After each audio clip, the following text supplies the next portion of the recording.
My name is Peter. I'm 27 years old, and the last time I spoke to my father was 11 years ago, the night I packed my things and left home for good. It was pouring rain, my hands were shaking, and I didn't even bother to look back as I walked out the door. At the time, I told myself I'd never need him again. I told myself I could erase him from my life like a smudge on a window, but some things don't stay buried. For years, I built a new life in Chicago, far from the small Pennsylvania town where I grew up. I became a graphic designer, moved into a loft with a great view of the river, and dated people who never asked too many questions. I told everyone my parents were complicated and changed the subject. The truth was, I didn't even know if my dad was still alive, and I wasn't ready to care. Everything changed 2 weeks ago, when I got a call from a number I didn't recognize. The woman on the other end introduced herself as a nurse from a hospital near my hometown. She said my father had suffered a stroke. His condition was stable, but his memory had been affected. Then she said something that made my chest go cold. You're listed as his emergency contact. I almost laughed. Emergency contact. After more than a decade of silence, it felt like a cruel joke. But after I hung up, I sat alone in my apartment for hours, staring at the floor, the past pounding in my ears. I remembered the shouting, the broken plates, the slammed doors.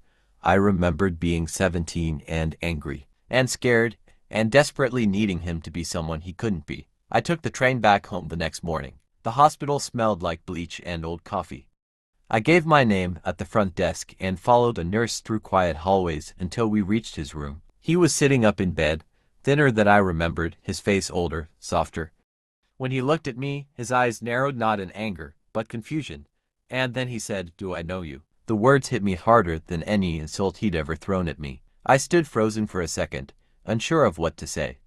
Then I cleared my throat and forced a smile. "Yeah," I said.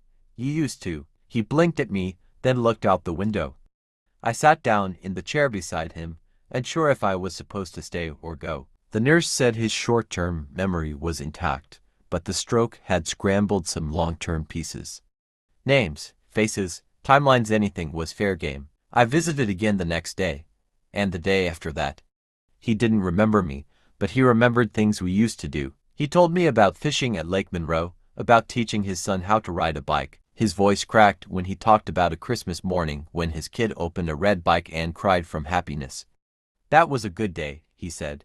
"Haven't had many like that." I wanted to scream that I was that kid, that I remembered the bike, the cold wind on my cheeks, the way he smiled when I finally stopped falling over. I wanted to ask him why it all changed. Why he drank too much. Why he stopped coming to my games. Why he said those things that made me leave, but I didn't.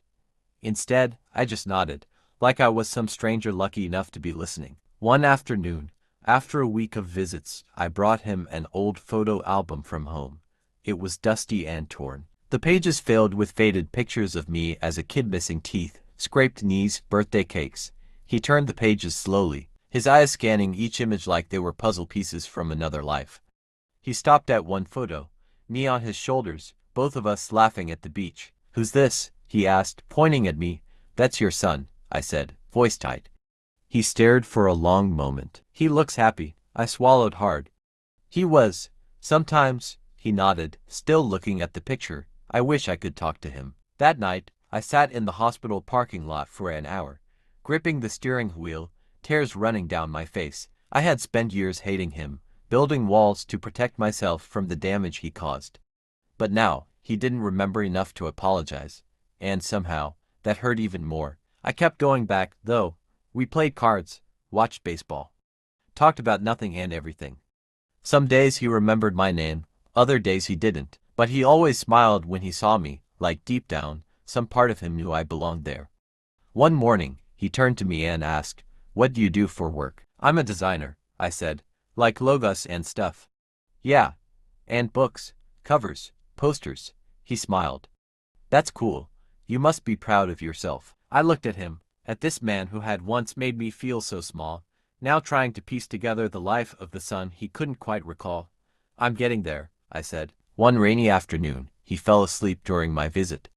I sat by his bed, watching the slow rise and fall of his chest. In that quiet moment, I pulled out my sketch pad and started drawing his hands, his face, the curve of his jaw I had inherited. It was the first time in years I'd drawn something just for me, something honest, something real. He woke up halfway through and saw the page. "Is that me?" he asked. "Yeah, you made me look younger," I smiled. "You used to be." He laughed, a real, full laugh that lit up his tired face. "You're a good artist." "Thanks," I said. "You taught me how to draw, remember?" He blinked. "Did I? You did." "A long time ago." Silence filled the room again, but this time it wasn't heavy, it was peaceful. 2 days later, I got a call at 3:12 a.m. He was gone. Peacefully, they said, in his sleep. I stared at the ceiling, numb, unsure of what I was supposed to feel. The grief didn't come like a wave, it came like a slow ache, like a door closing quietly behind me. I hadn't gotten the apology I once thought I needed, but I got something else. I got to sit beside him when he forgot everything but kindness. I got to see the version of him that loved baseball and laughing in photo albums. I got to forgive him, not because he asked me to, but because holding on to the pain was killing parts of me that deserved to live. A week after the funeral, I opened a blank canvas and painted the lighthouse from our beach trip, the one he used to sketch before life got hard. I added a boy with a red bike and a man with calloused hands smiling beside him. I hung it in my apartment, above my desk. Sometimes, forgiveness doesn't come with closure. Sometimes, it comes with showing up, again and again, until the silence between you softens. My name is Peter. I'm 27 years old, and I finally said goodbye to the father I hadn't seen in over a decade by getting to know him all over again.